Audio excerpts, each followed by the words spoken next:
Di mana titik tidak masuk akalnya? Di mana titik tidak masuk akalnya? Aksara film maksudnya. Aku nggak takut yang namanya azab.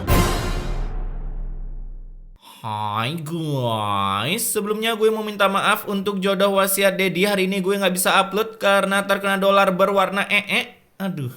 Jadi sebagai gantinya gue akan memberi kalian sebuah ladang bisnis, yaitu Bisa aja ngaku sama keluarga orang yang meninggal kalau almarhum punya hutang sama gue. yang tentunya sangat susah ditemukan pesaingnya. Oke, daripada banyak bacot, mending kalian tonton nih film dan mari kita gaskan.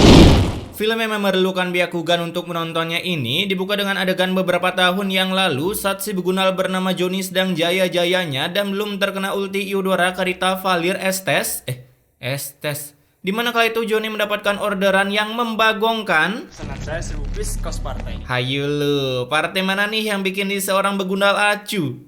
Tapi gebleknya, ini si Joni S Papa ya sama sekali tak meminta DP ke si customer karena ia percaya kalau si customer tak mungkin membegundalkan. Ya iyalah, orang begundalnya elu. Namun beberapa hari kemudian ternyata tebakan si Joni ini salah karena saat baju sudah selesai dibuat, si customer malah hilang bagaikan janji-janji mereka yang padahal si Joni sampai meminjam modal di bank untuk membuat baju partai ratusan pieces. Pesanan kaos partai yang kemarin udah selesai semuanya dicetak. Gimana mau nganter?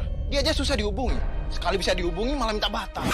Baju udah jadi malah hilang kayak janji-janjinya. Hasil akibat si begunal partai yang sangat perlu digeprek memakai ulti Balmond, si Joni pun sampai didatangi pihak bank karena tak sanggup membayar cicilannya hingga akhirnya tempat usahanya disita oleh bank. Saya hanya menjalankan tugas dari kantor. Kalau perusahaan Bapak itu harus kami sita.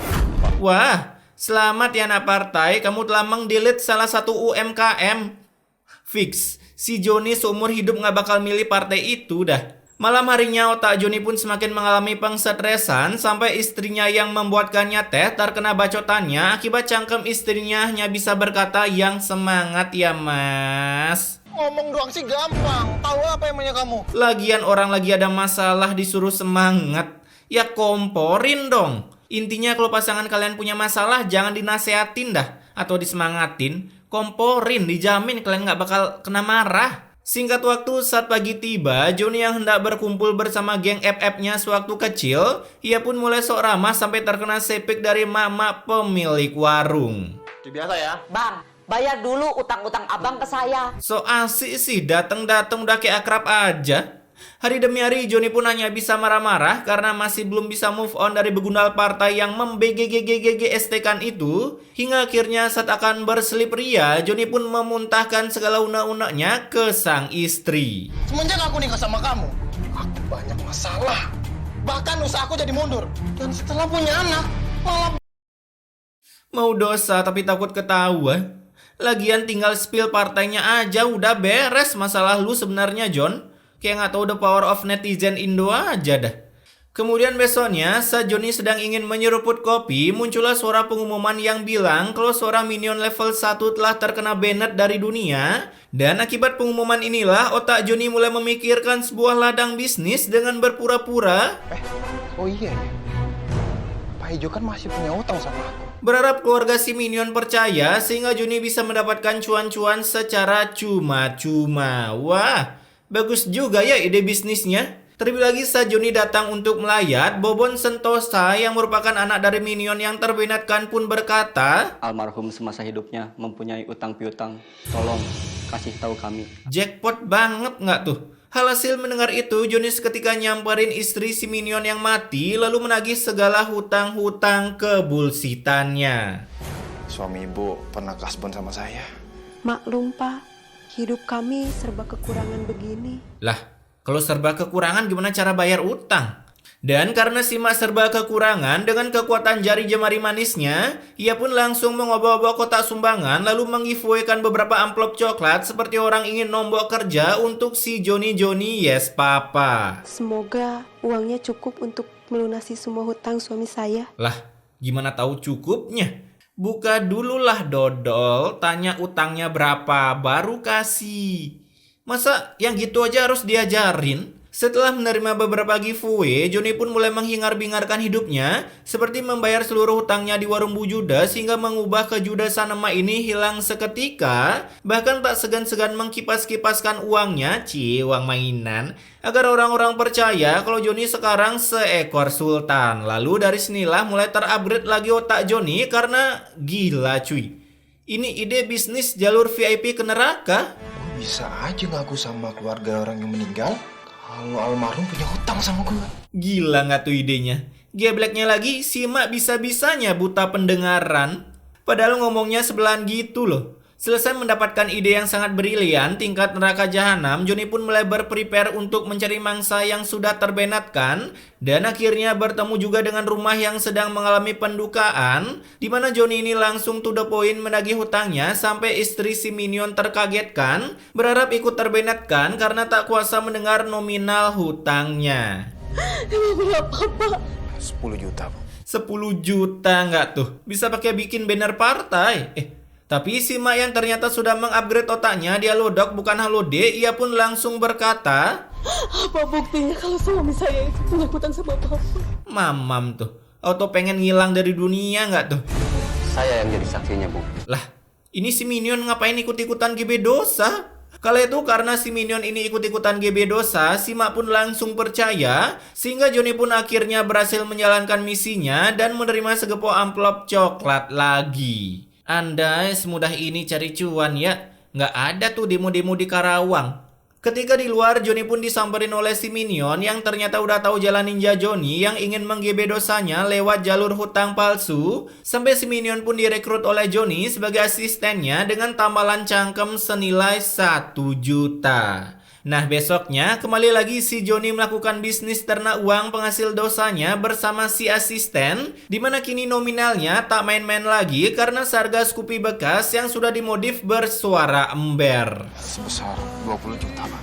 Nggak ngotak kali cuy. Lagian kampung mana yang tiap hari ada orang mati? Mati kok janjian. Kalau itu anak si minion pun nurut-nurut aja, ya jelas dong belum bisa download otak di Play Store. Nggak nyangka Bapak punya hutang sebesar itu.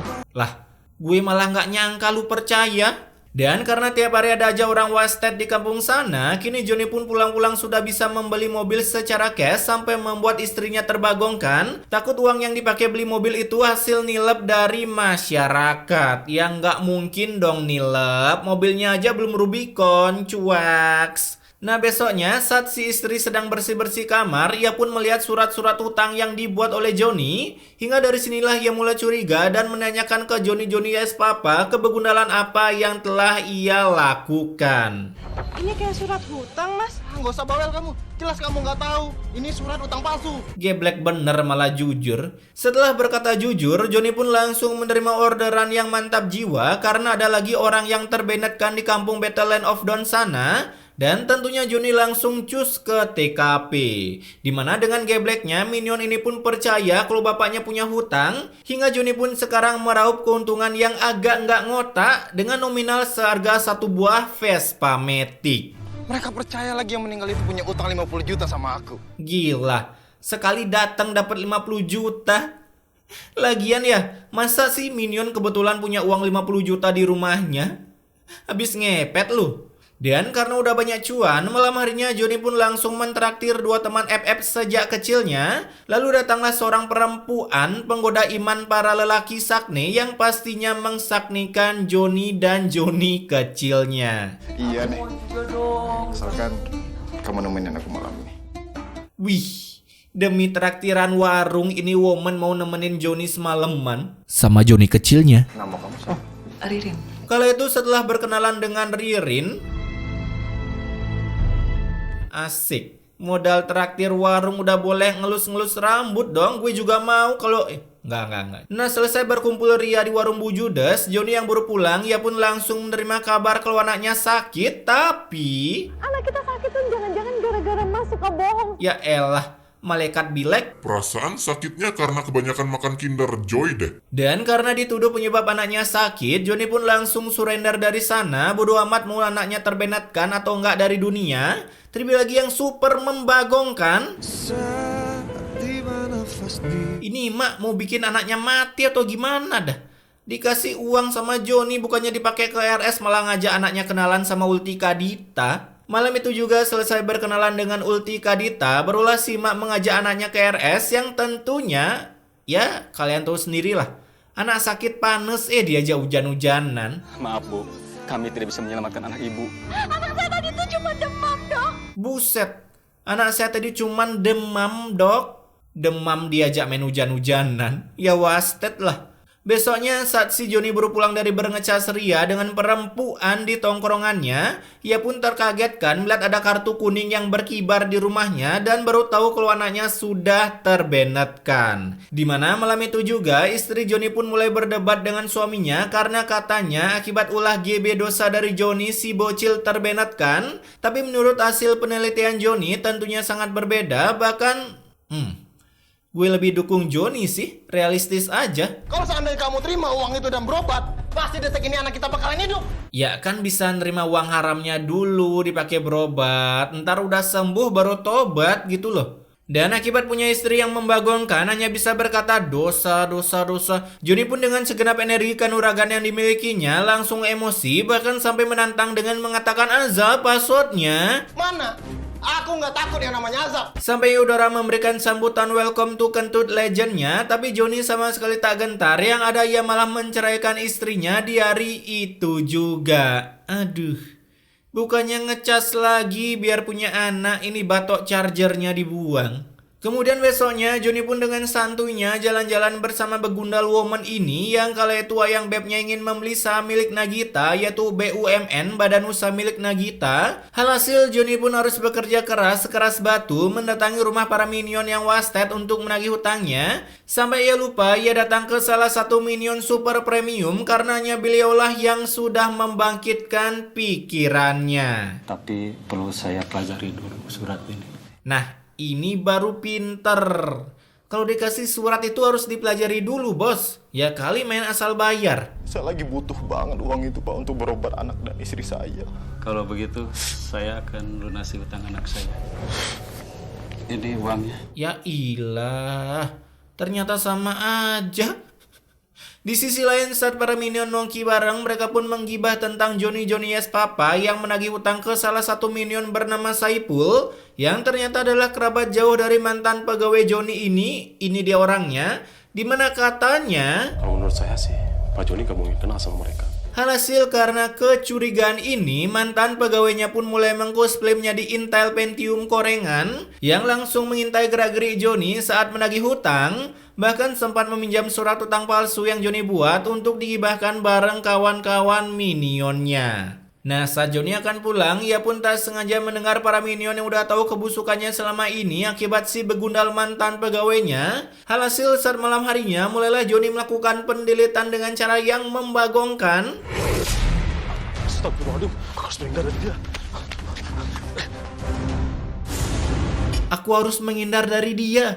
Malah nyebrang kan ketabrak Bambang, goblok kali. Dan akibat terkena senggolan dari mobil, ya kecepatan 10 kali ya. Bisa-bisanya ini si minion mati dengan mengangkat 2 keteknya. Tercipta dari plastisinnya gini. Kemudian besoknya ada lagi sesuatu yang membagongkan part 2. Loh, Win? Kamu masih hidup? Buset, kamu masih hidup? Kala itu Joni pun bilang kalau istrinya udah mati dengan alasan Kalau anak istrinya meninggal. Allah, iya. Gara-gara nggak bisa bayar hutang. Dan gebleknya ini para minion pada percaya. Logika aja cuy. Anak istrinya mati karena nggak bisa bayar utang. Apa hubungannya? Jadi bener ya Bu kalau Joni itu bohongin orang-orang? Pakai nanya udah jelas-jelas bukti di depan mata. Di sisi lain saat Joni selesai healing mencari cuan ke rumah duka, ia pun mendengar seekor GGS yang tiba-tiba datang berflicker ke kampungnya. Buset, siapa nih? Aliando kah? Alhasil Joni pun langsung mengeluarkan ulti Zilongnya agar tak dicaplo hidup-hidup oleh efek Roger Sumatra yang begitu mengrilkan. Widih, ketika Roger udah level 15, Zilong pun auto ketar-ketir. Buset, serigalanya kayak lagi ikut nonton azab ya. Kala itu untuk menghindar dari Roger Sumatra, Johnny pun terpaksa menggelebukkan dirinya ke bawah jurang sampai menyusahkan para minion mencari keberadaannya. Beruntung ada seorang builder yang sedang mengumpulkan equipment berhasil menemukan sebuah batu sebesar biji Thanos yang dimana baru aja dilihat secara zoom ternyata itu adalah Johnny Yes Papa. Johnny sampai terjepit batu seperti itu. Asik, kejepit batu. Batu apaan tuh guys? Nah, Pak Ustadz yang memakai skill flickernya, ia pun menyuruh para minion mengevakuasi jenazah Johnny. Tapi sayangnya karena batunya saking realistis, para minion pun harus mengeluh kehabisan energi. Dan saat setelah seorang builder mengambil equipment gali sawahnya, wih, berat banget pasti itu batu. Akhirnya jenazah si Johnny Beban pun bisa dikeluarkan dari sana. Singkat cerita, saat Johnny dimandikan, para warga pun mengeluh, Jenazahnya Joni gak bisa dikeringin, keluar air dan basah terus. ya ilah, bawa ke laundry aja bang, paling juga naik 3 kilo. Mereka pun sama sekali tak bisa mengeringkan jenazah Johnny karena selalu berkeringat. Ya positif aja, mungkin di neraka terlalu panas. Alhasil karena para minion yang putus asa, Pak Ustadz pun menyuruh mereka untuk mengkafankan saja jenazah Johnny agar film ini cepat selesai. Nah, ketika pengiringan jenazah Johnny ke pemakaman, para warga pun sempat mengeluh karena kerana Johnny sangat berat seberat dosa kalian. Tapi ketika diiming-imingi skin legend gratis oleh Pak Ustadz dengan segenap ilmu kanuragan yang dimiliki minion, mereka pun mengusahakan mengangkat keranda Johnny hingga sampailah mereka di pemakaman. Dimana sebelum mengubur Johnny, adik Johnny pun disuruh mencari istri Johnny untuk meminta maaf. Dan begitu terkagetnya adiknya karena ternyata gila cuy. Belum ada sebulan cerai udah nikah aja ini woman. Tapi jenazahnya sangat sulit untuk dimakamkan. Seharusnya kamu ikhlaskan dan maafkan dia. Insya Allah, Allah akan memaafkan semua dosa-dosamu. Asik, bijak sekali ya guys. Setelah meminta maaf, adiknya pun kembali ke pemakaman untuk mengubur Johnny, tapi belum aja dikubur. Gila, ini realistis tingkat dewa sih.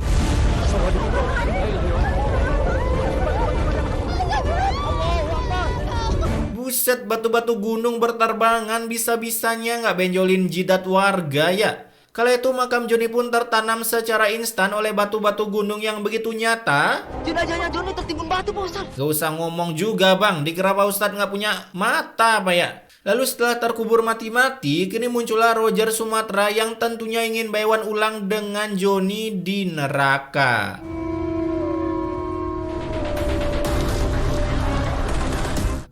Itu bukan baywan sih, itu namanya kroyokan.